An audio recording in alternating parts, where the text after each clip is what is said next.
Sa isang garapon, kapansin-pansin na may gatas pa ang mga bata. Pero kailangan raw niya itong tipirin. Yun na lang po, mga 2 timpla na lang po ito. Pag wala akong talaga naman pambiling almusal, ganun po ginagawa ko sa kanila. Pinapawalan ko ng toyo. Tunay.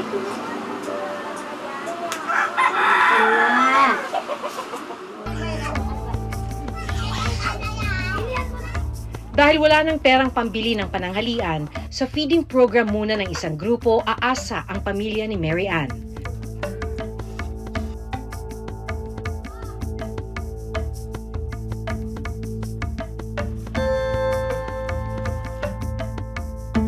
Monggo at kanin ang pinagsaluhan ng mga bata.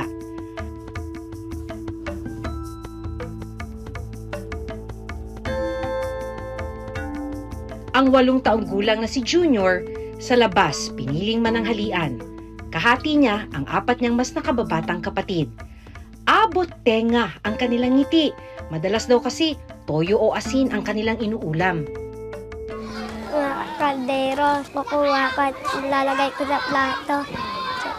Ulawin ko toyo at kakain ko na ayun lang. Masarap siya onte.